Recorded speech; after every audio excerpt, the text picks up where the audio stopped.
கொடி நெடுந்தேர் கொடுத்தார் குறுக்கை வீரட்டனாரே என்று குறுக்கை வீரட்டனத்து பதிகத்திலும் பதிவு செய்கிறார் அப்பர். சிற்ப களஞ்சியம் அந்த கோயில். அதை வரலாற்று ஆர்வலர்கள் அவசியம் சென்று பார்க்க வேண்டிய ஒரு கோயில். அது தேர்வடிவ கோயில்களிலே மிகவும் பழமை. அதுக்கு மேலே அவங்க எவ்வளோ வேணாலும் மூங்கில வச்சு கட்டிக்குவாங்க, உயரத்தை எப்படி வேணாலும் கூட்டிக்குவாங்க. அது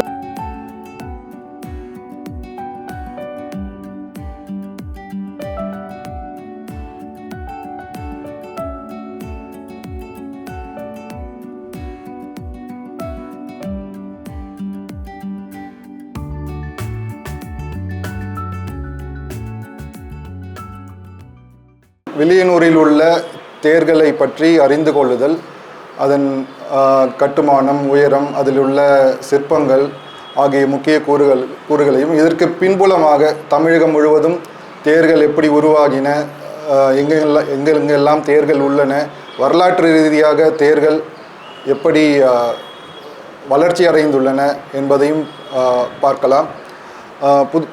நமது புதுச்சேரி மாநிலத்தில் வரலாற்று தடயங்கள் குறைவாகத்தான் உள்ளது.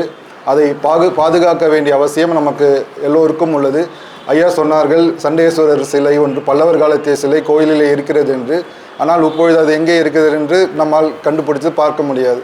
அந்த நிலையில் இருக்கிறது. நேரே பார்த்தீங்கன்னா ஒரு உடைந்த மண்டபம் இருக்கிறது.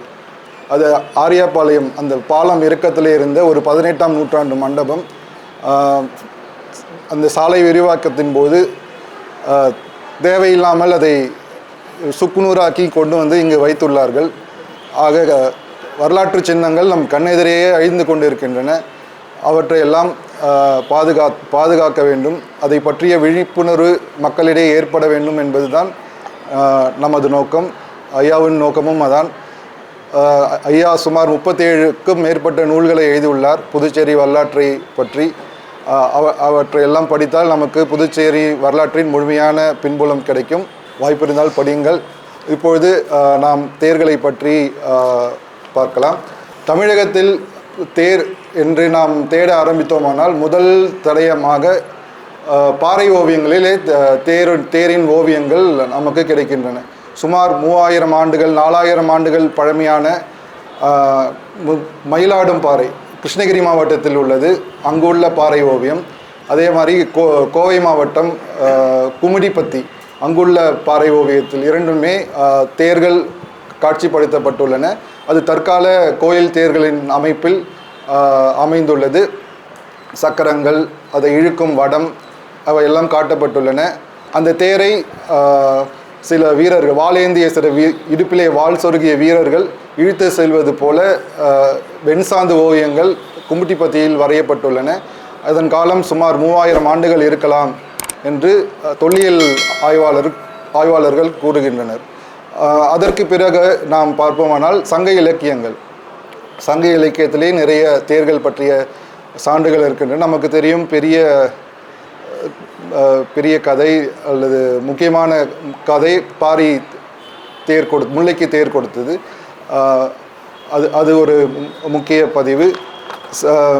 வளவன், பாகன், நெடுந்தேர், பொற்தேர், கொடுஞ்சி நெடுந்தேர், கொடித்தேர் ஆகிய சொல்லாடல்கள் அகநானூற்றிலும் புறநானூற்றிலும் சிலப்பதிகாரத்திலும் இன்னும் மற்ற இலக்கியங்களும் காணப்படுகின்றன. சிலப்பதிகாரத்திலே குறிப்பாக கொடித்தேர் வீதியும் என்று சொல்லாடலும், புகார் காண்டத்திலும் அருகன் நெடுந்தேர் விழவினும் அருக கடவுளுக்கு தேர் விழா நடைபெற்றதை நாடுகான் கதையிலும், பொற்தேர் செழியன் என்ற சொல்லாடல், அது செழியன் பாண்டியரை குறிக்கும், அவன் பொற்தேர் வைத்திருந்தான் என்பதையும், உழைப்புலி கொடித்தேர் புலிக்கொடி உடைய பொருந்திய ஒரு தேரை சோழ மன்னன் வைத்திருந்தான் என்பதையும் சிலப்பதிகாரம் பதிவு செய்கிறது. அதோடு மட்டுமல்லாமல் மன்னர்கள் போரிலே வெற்றி பெறும்பொழுது அவர்கள் தேர்க்கு முன்பும் பின்பும் ஆடப்படுவதாக குரவை கூத்து சொல்லப்படுகிறது. முன்தேர் குரவை, பின்தேர் குரவை ஆகிய சொல்லாடல்கள் சிலப்பதிகாரத்தில் காணப்படுகிறது. அடுத்த நிலை புராணங்கள். நமக்கு எல்லாருக்கும் தெரியும், சூரியன் தேரிலே ஒற்றை சக்கரமுடைய தேரிலே வலம் வருவதாக புராணங்கள் பேசுகின்றன. திரிபுராந்தகர் என்ற தெய்வ வடிவம், சிவனுடைய ஒரு 64 வடிவங்களில் ஒன்று திரிபுராந்தகர். அவர் முப்பூர அசுரர்களை எரிக்கும் பொருட்டு தேவர்கள் எல்லாம் தேரின் பல்வேறு உருக்களாக மாறி அவர் சூரியனும் சந்திரனும் அந்த தேரின் சக்கரங்களாக பொருந்தி பிரமதேவன் அந்த தேரின் குதிரைகளை கடாவ அவர் திரிபுர சங்காரம் செய்ய சென்றதாக சிவபுராணங்கள் கூறுகின்றன. அதுவும் இதிகாசங்களிலே மகாபாரதத்திலே நமக்கு தெரியும் பார்த்தனுக்கு தேரோட்டியாக கிருஷ்ணர் இருந்தார். அதை பற்றியும் புராணங்களிலே சொல்லப்படுகிறது. அதுக்கு அடுத்த நிலை நாயன்மார்கள் மற்றும் ஆழ்வார்களுடைய பாடல்கள். ஆழித்தேர் வித்தகனை நான் கண்டது ஆரூரே என்று அப்பரடிகள் திருவாரூர் பதிகத்திலும், ஆழித்தேர் வித்தகர் போலும் என்பது திருநம்பர் தலத்தில் அதே அப்பர் பாடலிலும், அர்ஜுனனுக்கு பாசுபதாஸ்திரம் கொடுத்தது போல ஒரு தேரையும் சிவபெருமான் கொடுத்தார் என்பதை கொடி நெடுந்தேர் கொடுத்தார் குறுக்கை வீரட்டனாரே என்று குறுக்கை வீரட்டனத்து பதிகத்திலும் பதிவு செய்கிறார் அப்பர். அதே போல திருமுறைகளை முழுவதும் ஆராயும் போது சுமார் 24 கோயில்களில் நாயன்மார்கள் காலத்தில் தேர்கள் இருந்ததும் தேர் வீதிகள் இருந்ததும் அங்கே தேர் திருவிழா நடைபெற்றதும் பதிவாகி உள்ளது. அதே போன்று திவ்ய பிரபந்தம் அதை எடுத்துக்கொண்டு சித்திர தேர் வளவா என்று திருவாய்மொழியிலே நம்மாழ்வார் குறிப்பிடுகின்றார். ஒரு சித்திரம் என்றால் விசித்திரமான ஒரு தேரை அந்த விஷ்ணு ஓட்டி சென்றார் என்ற ஒரு செய்தியை அவர் பதிவு செய்கின்றார். அதுக்கு அடுத்து பெரியாழ்வார் ஒரு பாசுரத்திலே மன்னர் மருக மைத்துனன் மார்க்கொரு தேரின் மேல் முன்னங்கு நின்று மோழை அழித்தவன் என்று குறிப்பிடுகின்றார். இது கிருஷ்ணன் பார்த்தனுக்கு தேர் ஓட்டிய நிகழ்வை குறிப்பிடுவதாகும். இது புராண சான்றுகள், இலக்கிய சான்றுகள் ஆகியவற்றை தேரை பற்றி உள்ள சான்றுகளை பார்த்தோம். அடுத்ததாக சிற்ப நிலை. தேர்கள் எல்லாம் மரத்தால் ஆனவை. அதனால் அது ஒரு 100 வருஷம் இருக்கும், இல்லை ஒரு 200 வருஷம் இருக்கும். அதுக்கு மேலே அது ரொம்ப சிதிலம் அடைஞ்சிடும், வேறு புது தேர் செய்வாங்க. ஆனால் அதனால் நமக்கு தொன்மையான தேர் என்று நமக்கு எதுவும் கிடைக்கவில்லை. சிற்பங்களில் உள்ள தேர்கள் தான் நமக்கு பழைய சான்றுகளாக அமைகின்றன. அந்த விதத்தில் காஞ்சிபுரத்திலே உள்ள கைலாசநாதர் கோயில் ராஜசிம்ம பல்லவன் அவன் கட்டியது. தமிழகத்தில் உள்ள தற்போது உள்ள கோயில்களிலே ஒரு பழைய கோயில்களே அந்த ஒரிஜினல் கட்டுமானம் என்று சொல்வார்களே அந்த தன்மையோடு அப்படியே இருக்கக்கூடிய ஒரு கோயில் காஞ்சிபுரத்தில் உள்ள கைலாசநாதர் கோயிலாகும். அந்த கோயிலிலே அந்த திருபுராந்தகர் என்று நாம் முன்பு சொன்ன சிவனுடைய வடிவம் பல இடங்களில் காட்டப்பட்டுள்ளது.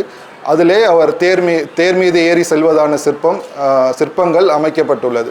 அந்த பழைய தேர்கள் நீங்கள் பார்க்குறது இங்கே இருக்கிற சகடம் மாதிரி இருக்கும், அடியில் சக்கரங்கள் இருக்கும், எதிரிலே குதிரைகள் காட்டப்பட்டு இருக்கும், தேர் தட்டு இருக்கும், அது மேலே திரிபுராந்தகர் வில் அம்போடு எழுந்தருளி இருப்பார். தேருக்கு மேல் பகுதி என்று எதுவும் இருக்காது. இதுதான் பழைய தேர்களின் வடிவமாக நமக்கு காண கிடைக்கிறது.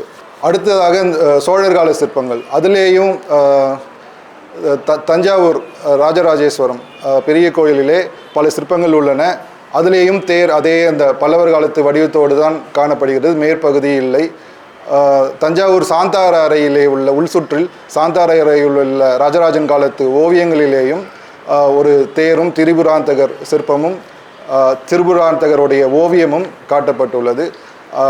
அதையும் நீங்கள் பார்க்கலாம்.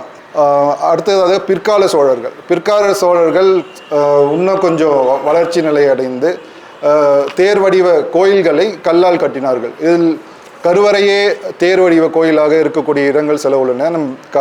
சிதம்பரம் பக்கத்தில் காட்டுமன்னார் கோயில் வட்டத்தில் மேலக்கடம்பூர் கரக்கோயில்னு சொல்லுவாங்க.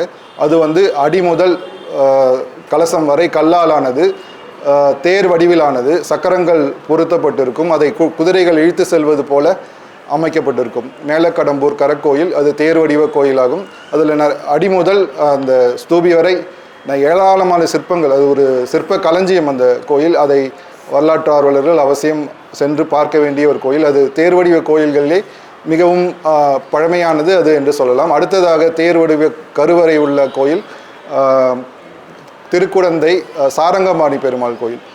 அது கொஞ்சம் பிற்கால கட்டுமானம். ஆனால் பெரிய சக்கரங்களும் பெரிய குதிரைகளும் இழுத்து செல்வது போல அமைக்கப்பட்ட கருவறையுடைய அடுத்ததாக தேர் வடிவ மண்டபங்கள் உள்ளன. இது ரெண்டு தான் கருவறை. தேர் வடிவ மண்டபங்கள் உள்ள கோயில் தாராசுரம், குடந்தை நாகேஸ்வரன், திருவக்கரை, தூக்காட்சி, திருபுவனம், சிதம்பரம் ஆகிய கோயில்களே பெரிய தேர் வடிவ மண்டபங்கள் உள்ளன. இது நமக்கு அருகிலே இருக்கக்கூடியது திருவக்கரை. அங்கே நீங்கள் சென்று பார்க்கலாம்.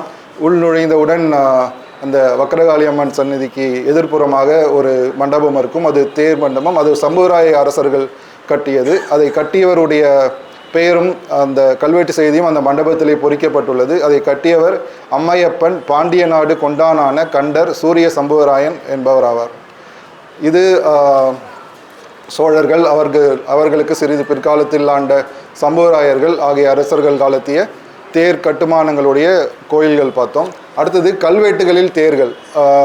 மன்னர்களுடைய மெய்கீர்த்தி பகுதி, அவர்களுடைய புகழை வெற்றிகளை சொல்லக்கூடிய மெய்கீர்த்தி பகுதி கல்வெட்டுகள் துவக்கத்திலே வரும். அதிலே பல இடங்களில் தேர்கள் பற்றிய குறிப்பு உள்ளன. கடுமுரண் தேர்கடாவி போன்ற சொற்றொடர்கள் அதிலே வருகின்றன. நேரடியாக தேர்களை பற்றி குறிப்பிடும், தேர்களின் கொடையை பற்றி குறிப்பிடும் சில கல்வெட்டுகள் நமக்கு கிடைக்கின்றன. விக்கிரம சோழனுடைய திருமழபாடி கல்வெட்டு, அவன் சிதம்பரம் நடராசருக்கு தங்கத்திலே தேர் ஒன்றை கொடையளித்தான் என்ற செய்தியை பதிவு செய்கிறது. அந்த தேருக்கு முத்தாலான வடங்கள் செய்து அலங்கரிக்கப்பட்டிருந்ததாகவும் அதில் பதிவாகி உள்ளது. அடுத்து அவனுடைய மகன் 2ஆம் குலோத்துங்கன், அவனுடைய பேரிலே ஏற்பட்ட குலோத்துங்கன் சோழன் உலா என்ற நூலிலே அவன் 2 தேர்களை செய்து 2 தங்க தேர்களை செய்து சிதம்பரம் கோயிலுக்கு நடராசருக்கும் அங்கே உள்ள திருக்காம கோட்டமுடைய நாச்சியார் என்று சொல்லப்படும் சிவகாமி அம்மனுக்கும் கொடுத்ததாக ஒட்டக்கூத்தர் பதிவு செய்கிறார். அதில் அந்த பாடல் அருக்கர் புனையா மணியாலும் பொன்னாலும் மின்ன மனையாலோர் ஓரோர் தேர் வகுத்து, அதாவது 2 தேர், ஓரோர் தேர் வகுத்து அவன் அளித்ததாக அந்த உலாநூல், குலோத்துங்கன் சோழனுடைய உலாநூல் குறிப்பிடுகிறது. அதே போல் பல உலா இலக்கியங்கள் இருக்கும். திருக்கைலாய ஞான உலா, இன்னும் திருவானைக்கா உலா போன்ற உலாநூல்கள் உள்ளன. அதுலேயும் இந்த தேர் பற்றிய குறிப்புகளும் உள்ளன. முழுமையான தேர், ஒரு தேர் எப்படி கட்டப்பட்டு இருக்கும், அதோட அமைப்பு எப்படி இருக்கும் என்பது கம்பராமாயணத்தில் அவர் கொஞ்சம் தெளிவாக சொல்கிறார். இந்த குறுக்கு சட்டங்கள் எப்படி இருக்கும், சக்கரங்கள் எப்படி இருக்கும், அதெல்லாம் கம்பராமாயணத்திலே பதிவாகி இருக்கிறது. அப்புறம் பிற்கால பல்லவர்கள் கோப்பெரும் சிங்கன், அவன் சிதம்பரம் கோயிலுக்கு நான்முகத்தேர், 4 முகங்களுடைய தேராக இருக்கலாம், நான்முகத்தேர் என்று பதிவு ஆகியிருக்கிறது கல்வெட்டிலே. நான்முகத்தேர் என்று அழைக்கப்படும் ஒரு தேரை செய்து அவன் சிதம்பரம் நடராஜருக்கு கொடுத்தான். அந்த தேர் மிகவும் உயரமாக இருந்திருக்கும் என்பதை கல்வெட்டு தெரிவிக்கிறது. ஏனென்றால் அமரர் வணங்க செய்த நான்முகத்தேர் என்று கல்வெட்டு பதிவு செய்கிறது. ஆகவே அத்தேர் நாம் தற்காலத்திலே காணும் தேரை போல ஒரு பெரிய தேராக இருந்திருக்க வேண்டும் என்று யூகிக்க முடிகிறது. அவர் மகன் காடவன், அவன் திருவண்ணாமலை கோயிலுக்கு தங்கத்தேர்களை செய்து கொடையளித்தான். இந்த தேர்கள் எல்லாம் தங்கத்தேர்கள் என்று பதிவாகி உள்ளது. அவை மரத்தால் செய்யப்பட்டு தங்கம் போர்த்தப்பட்டிருக்கலாம், அல்லது முழு தங்க வார்ப்பாக இருக்கலாம், தெரியவில்லை. தங்கம் என்பதால் அது தங்கவும் இல்லை. எந்த கல்வெட்டுகளிலே குறிப்பிடப்படும் தேர்கள் எதுவும் நமக்கு காணுமாறு தற்காலம் இல்லை. அடுத்த நிலை கற்தேர்கள். 2 கற்தேர்கள் பழைய தேர்கள் தமிழகத்தில் உள்ளன. ஒன்று திருவாரூர் கோயிலிலே மனுநீதி சோழனுடைய வரலாற்றை சொல்லக்கூடிய ஒரு தேர் சிற்பம் திருவாரூரிலே உள்ளது.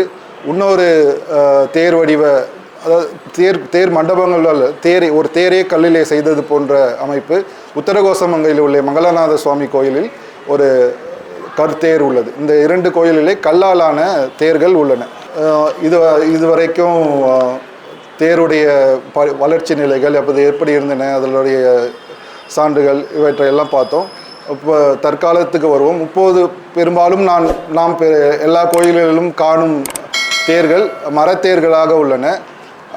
அவை பாண்டிய மன்னர்களுக்கு பிற்பாடு ஆண்ட விஜயநகர மன்னர்கள் காலத்தில்தான் பெரிய அளவில் தமிழகம் முழுவதும் பரவலாக தேர்கள் செய்யப்பட்டு எல்லா கோயில்களிலும் 5 தேர், பெரிய ஒரு சிவன் கோயிலாக இருந்தால் 5 தேர்கள், சுவாமி தேர், அம்மன் தேர், முருகன் தேர், விநாயகர் தேர், சண்டிகேஸ்வரர் தேர் என்று 5 தேர்கள் செய்யும் வழக்கம் இந்த விஜயநகர அரசர்கள் பஞ்சமூர்த்திகளுக்கு 5 தேர் செய்யும் வழக்கம் இந்த விஜயநகர அரசர்கள் காலத்தில் தான் ஏற்பட்டு இருக்க வேண்டும் என்று வல்லுநர்கள் கருதுகிறார்கள்.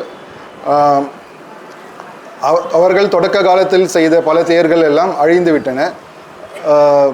பிற்காலத்தில் நாயக்கர் காலம் அது போன்ற காலங்களில் எடுப்பிக்கப்பட்ட தேர்கள் தான் தற்காலம் நமக்கு காண கிடைக்கின்றன. பெரிய கோயில்கள் உள்ள தேர்கள் எல்லாம் சுமார் ஒரு 300 அல்லது 400 வருடங்களுக்கு உட்பட்ட தேர்கள் தான். அதுக்கு முன்னாடியான தேர்கள் எதுவும் நமக்கு கிடைக்கவில்லை. கோயில்களில் நாம் பார்க்கும் உதாரணத்திற்கு நமது வில்லியனூர் கோயிலிலே நாம் பார்க்கும் தேர் வைரத்தேர் என்று அழைக்கப்படும் அல்லது சித்திரத்தேர் என்று சொல்வார்கள். இதுதான் தற்காலம் உள்ள தேர்களில் முதன்மையான தேர், பரவலாக காணப்படும் தேர் வகை இந்த வைரத்தேர். அடுத்தது சகடையும் ஒரு தேராகத்தான் சொல்லப்படுகிறது. சகடை அது போன்று இருக்கும். இதெல்லாம் தற்கால சகடைகள். பழைய சகடைகள் மரத்தில் செய்யப்பட்டு இருக்கும். அதன் அமைப்பு வேறு மாதிரி இருக்கும். அது படம் நான் அனுப்புகிறேன், அப்பொழுது பாருங்கள். அடுத்தது சட்டத்தேர் என்பது இப்போ இருக்கிற வைரத்தேர், இங்கே கோயிலில் இருக்கக்கூடிய வைரத்தேர் அடிப்பாகம் எல்லாம் நிறைய சிற்பங்களாக இருக்கும், முழுமையான மரத்தாலானது. ஆனால் சட்டத்தேர் வந்து வெறும் குறுக்கும் நெடுக்குமாக சட்டங்கள் அடுக்கப்பட்டு கட்டப்படும் தேர். மேலே இருக்கும் விமான பகுதியும் அந்த தேரிலே சட்டங்களால் ஆகியிருக்கும். திருவிழா காலத்திலே அதை அழகு செய்து பவனியாக கொண்டு வருவார்கள். அது சட்டத்தேர். இது நான் இங்கே புதுச்சேரி பகுதியில் எங்கும் பார்த்ததில்லை, ஆனால் தமிழக பகுதிகளிலே இருக்கிறது. அடுத்தது கோரதம் என்று சொல்வார்கள். கோரதம் வந்து மாடு இழுக்கும் ரதம். அது கொஞ்சம் அளவிலே சிறியதாக இருக்கும். மாடுகள் மட்டுமே இழுப்பதால் அதற்கு கோரதம் என்று பெயர் இருக்கும். நமது வில்லியனூர் கோயிலிலே கூட ஒரு கோரதம் இருந்தது. அதன் தற்கால நிலை தெரியவில்லை. பழைய புகைப்படங்களிலே இருக்கிறது. நடராஜருடைய உற்சவத்திலே அந்த கோரதம் பயன்பட்டு இருக்கிறது.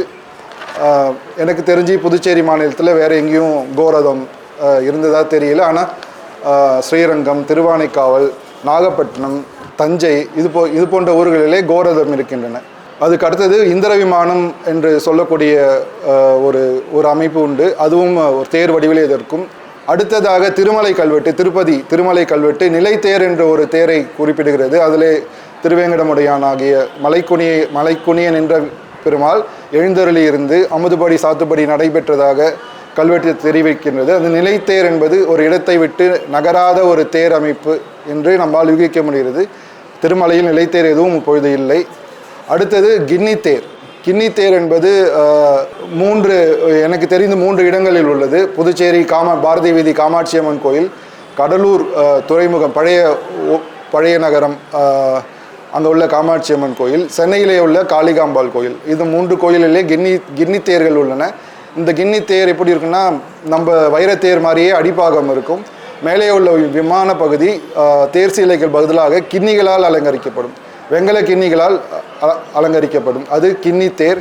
அடுத்தது தூக்குத்தேர் வைரத்தேர் போன்றே உயரமாக இருக்கும். அடிப்பாகம் வந்து இருக்காது, மற்ற பகுதிகள் எல்லாம் இருக்கும். இங்கே விழுப்புரம் மாவட்டத்தில் முடியனூர், கள்ளக்குறிச்சிக்கு விழுப்புரம் மாவட்டம் வீரபாண்டி திரௌபதி அம்மன் கோயில், கள்ளக்குறிச்சி முடியனூர் திரௌபதி அம்மன் கோயில், இங்கெல்லாம் வந்து பெரிய அளவிலான தூக்கு தேர்கள் உள்ளன. இதை இழுத்து செல்லாமல் பக்தர்கள் தோளிலே 400-500 பேர் சுமார் அந்த அளவுக்கு தோளிலே தூக்கி செல்வார்கள். அது வந்து தூக்குத்தேர். அடுத்தது கட்டுத்தேர் வந்து நம்ம வைரத்தேர் மாதிரியே இருக்கும், ஆனால் பிரித்து வச்சுருவாங்க. கோயில்களில் போட்டியாக சட்டமாக இருக்கும். அதை பிரித்து ஒரு பாக்ஸில் போட்டு வச்சுருவாங்க. அது கட்டுத்தேர். திருவிழா சமயத்தில் எடுத்து ஒன்றா கோர்த்து தேர் அமைப்பை செய்வாங்க. அது ரொம்ப ஒரு அரிதாக காணக்கூடிய ஒரு தேர் வகை. அது கட்டுத்தேர். அது சில கோயில்களில் இருக்கிறது. அடுத்தது தெப்பம் நடக்கக்கூடிய அதையும் தேர் என்று தான் சொல்கிறார்கள். அளவிலே பெரிய தெப்பத்தேர் திருவாரூரிலே உள்ளது. அண்மையில் திருவாரூரில் தெப்பத் திருவிழா நடந்து முடிந்துள்ளது. அந்த படங்களை நீங்கள் பார்த்தால் தெரியும். தெப்பத்தேர் தேர் போலவே இருக்கும். ஒரு மண்டபம் போல, அது மேலே விமானங்கள் எல்லாம் ஒரு கோயில் போலவே இருக்கும். அது வந்து தெப்பத்தேர். அப்புறம் நிலை தெப்பம்னு ஒன்று இருக்குது. தெப்பக்குளத்திலே தண்ணி இல்லாத காலத்தில் நிலை தெப்பம் நடத்துவார்கள். அதுவும் ஒரு வகையான தேர். அடுத்தது சப்பரம் அல்லது சப்பை ரதம். இது நம்ம ஊரில் தெருவடைச்சான்னு சொல்லுவாங்க. நம்ம ஊர் பக்கம் சோழ நாட்டிலெல்லாம் அது சப்பரம், ஓலை சப்பரம், அந்த மாதிரி பல்வேறு விதமான சப்பரங்கள் உள்ளன. அது வந்து கோயிலின் ராஜகோபுரம் போன்ற அமைப்பில் உயரமாக சப்பையாக அந்த எதிர்ப்பகுதியை சப்பையாக இருக்கும், அடியிலே சகடை இருக்கும், அதிலே பஞ்சமூர்த்திகள் அல்லது சிவன் ஏதாவது ஒரு தெய்வத்தை எழுந்தருள செய்வார்கள். அது சப்பரம் அல்லது சப்பை ரதம். இது ஒரு வகையான தேர். இதெல்லாம் பரவலாக நாம் காணும் தேர்கள். நமது புதுச்சேரி மாநிலத்தில் மட்டும் இருக்கக்கூடிய சில தேர் வகைகள் உண்டு. குருசுக்குப்பம் மாரியம்மன் கோயில், மணக்கல விநாயகர் கோயிலிலே ஒரு தேர் உள்ளது. அது அந்த வெள்ளாரர் வீதியில் இருக்கக்கூடிய ஒரு நாடு சண்முக வேலாயுத சுவாமிகள் என்ற கோயிலில் கண்டுபிடிக்கப்பட்டது அந்த தேர். முத்தியால்பேட்டை ஸ்ரீனிவாச பெருமாள் கோயிலில் உள்ள தேர், முத்தியால்பேட்டை சுப்பிரமணிய சுவாமி கோயிலில் உள்ள தேர், இந்த தேர்கள் எல்லாம் நமது புதுவை மாநிலத்திலே மட்டுமே காணப்படும் அந்த அமைப்புகள். இங்கே மட்டும்தான் இருக்கும், வேறு எங்கேயும் நான் பார்த்ததில்லை, எங்கேயும் இருக்காதுன்னு நினைக்கிறேன். அவையெல்லாம் தங்க முலாம் பூசப்பட்ட தேர்கள், மிகுந்த வேலைப்பாடுகளோடு இருக்கும். அதை சுற்றி கந்தர்வர்கள், இசைக்கலைஞர்கள், நடன கலைஞர்கள் இவங்கெல்லாம் அமைக்கப்பட்டிருப்பாங்க. நமக்கு வாய்ப்பு ஏற்படும் போது நம்ம அந்த தேர்களையும் ஒரு தடவை போய் பார்க்கலாம். இதுதான் தேர்களின் பல்வேறு விதமான தேர்களின் அமைப்பு. அடுத்ததாக இதுவரை நான் சொன்ன செய்திகள் எல்லாம் என்னுடைய சொந்த தேடலில் கிடைத்த செய்திகள் அல்ல. ராஜு காளிதாஸ் என்ற தஞ்சாவூர் பல்கலைக்கழகத்தில் துறைத் தலைவராக இருந்து பணியாற்றி இப்பொழுது அமரராகிவிட்டார். அவருடைய ஆய்வு நூல் த டெம்பிள் கார்ஸ் ஆஃப் மெடியவல் தமிழகம் என்னும் அரிய நூல். அந்த நூலில் தான் இந்த செய்திகள் எல்லாம் உள்ளன. அதே போல் ஐயா சொன்னது, சுஷில் பாணி ஒரு வடநாட்டுக்காரர் நம் ஊரிலே வந்து தங்கி பல் மருத்துவராக பணியாற்றியவர். அவர் தேவரதம் என்ற ஆங்கில நூல் ஒன்றை எழுதியுள்ளார். இந்த 2 நூல் தேர்களை பற்றி அறிந்து கொள்ளவும் படிக்கவும் நினைப்பவர்களுக்கு இந்த 2 நூல்கள் பெரும் உதவியாக இருக்கும் என்று நான் நினைக்கிறேன். அடுத்து ராஜு காளிதாஸ் அவர்களுடைய ஸ்டாட்டிஸ்டிக்ஸ் படி தமிழகத்தில் 1979 சுமார் 900 தேர்கள் இருந்தன. அவர் குறிப்பிடும் பொழுதே அதில் பாதிக்கும் மேற்பட்ட தேர்கள் அழியும் நிலையில் இருந்ததாக குறிப்பிடுகின்றார். அதனால் 50 ஆண்டுகள் கடந்து இப்பொழுது சுமார் 45 ஆண்டுகள் கடந்து இப்பொழுது அவற்றின் நிலை இன்னும் மோசமாக தான் இருக்கும். அவர் குறிப்பாக நமது வெளியனூர் விநாயகர் தேரை நிறைய படங்கள் அல்லது குறிப்புகள் அவருடைய டெம்பிள் கார்ஸ் ஆஃப் மெடிவல் தமிழகம் என்ற புத்தகத்தில், ஏன்னா நீங்கள் பார்த்தீங்கன்னா அந்த பெரிய தேரை விட அந்த விநாயகர் தேர் தான் ரொம்ப சிற்ப சரிவோடும் அழகோடும் அதிகமான சிற்பங்கள் அதில் தான் இருக்கும். அதனால் அவர் அந்த ராஜு காளிதாஸ் அவர்கள் அந்த தேரை தேர்வு செய்துள்ளார். இப்போ அப்புறம் உயரம் வாரியான தேர்கள், நாம் உயரம் என்று எடுத்துக்கொள்வது இந்த அடிப்பகுதி சக்கரத்திற்கு மேலேயும் அந்த தேர்தட்டு வரை அதில் உள்ள அதை கொண்டு நாம் தேர்களை வகைப்படுத்தும் பொழுது 21 அடி உயரம் உடைய தேர்கள் பெரிய தேர்களாக 2 தேர்கள் உள்ளன. ஸ்ரீவில்லிபுத்தூர் ஆண்டார் கோயில், திருவிடைமருதூர் மகாலிங்க சுவாமி கோயில், இந்த 2 தேரும் பெரிய தேர்கள் 21 அடி உடைய. அதுக்கு மேலே அவங்க எவ்வளோ வேணாலும் மூங்கில வச்சு கட்டிக்குவாங்க, உயரத்தை எப்படி வேணாலும் கூட்டிக்குவாங்க. அது தேரின் உயரத்தில் சேராது. அதனால் 21 அடி உடைய தேர் இந்த 2 பெரிய தேர். அடுத்ததாக 20 அடி உடைய தேர்கள் அவினாசி குடந்தை சாரங்கபாணி, திருவாரூர் தியாகராஜர், லால்குடி சப்தரிஷீஸ்வரர், சிவகாசி பத்ரகாளியம்மன் மற்றும் ஸ்ரீவைகுண்டம் கள்ளபிரான் ஆகிய கோயில்கள் பெரிய தேர்களாக 20 அடி தேர்களாக உள்ளன. அடுத்தது 19 அடி தேர், ஒரே ஒரு தேர் சுசீந்திரம் தானுபாளையன் கோயில் தேர். அடுத்தது 18 அடி திருச்செங்கோட்டிலும் திருப்பரங்குன்றத்திலும் உள்ள 2 தேர்கள் 18 அடி உள்ளதாக உள்ளன.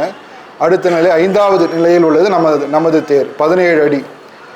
வில்லியனூர் தேர், சிவசைலம் தேர், திருக்கோட்டியூர் அழகர் கோயில் தேர் மதுரை, ஆவடையார் கோயில் தேர், ஐயர்மலை தேர் மற்றும் காஞ்சிபுரம் வரதராஜர் பெருமாள் ஆகிய இந்த கோயில் தேர்கள் எல்லாம் 5வது நிலையில் 17 அடி உயரம் உடையவனாக உள்ளன.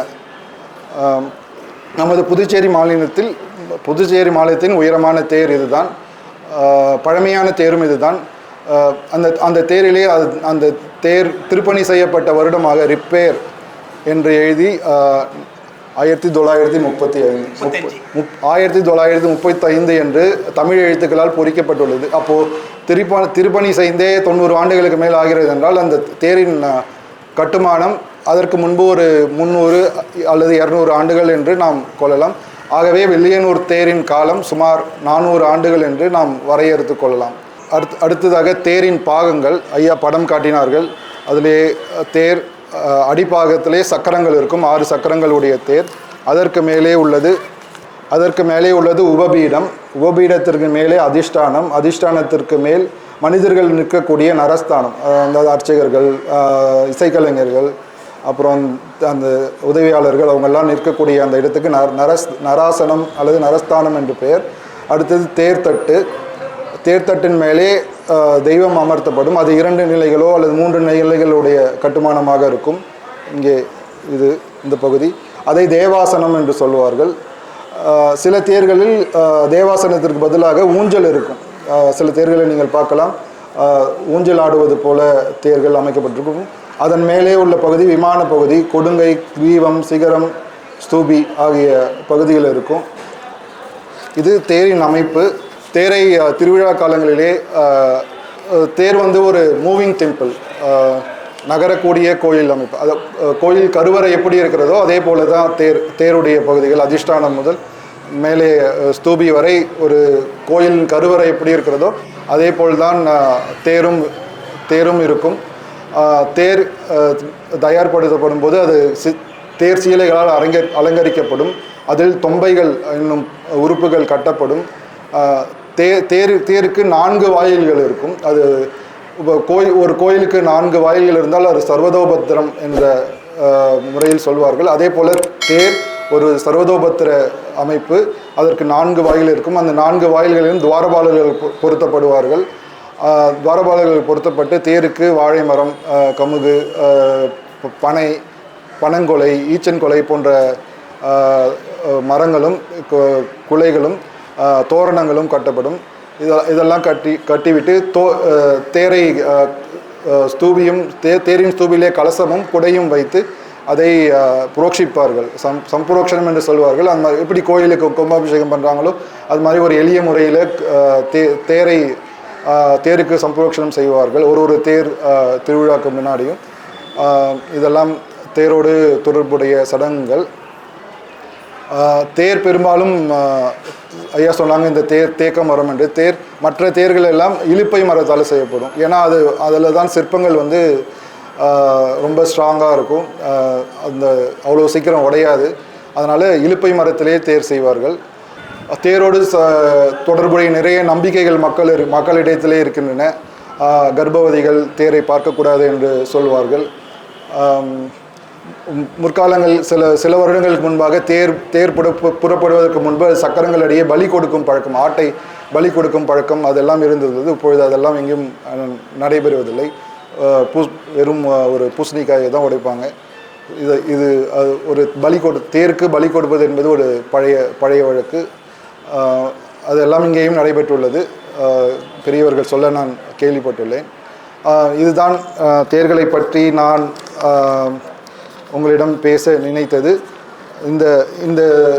இந்த செய்திகள் எல்லாம் உங்களுக்கு பயனுள்ளதாக இருந்தால் அந்த பெருமையாகவும் ராஜு காளிதாஸ் அவர்கள் டெம்பிள் கார்ஸ் ஆஃப் மெடிவல் தமிழகம் என்ற புத்தகத்தை எழுதிய அந்த ஆசிரியரையே சாரும் என்று கூறிக்கொண்டு உங்கள் அனைவருக்கும் நன்றியை தெரிவித்துக் கொண்டு அடுத்த நிலையாக நாம் ஒரு சிறிய இடைவேளை எடுத்துக்கொண்டு தேர்களை பார்க்க நேரில் செல்லலாம் என்று கூறிக்கொண்டு நன்றியை தெரிவித்துக் கொள்கிறேன்.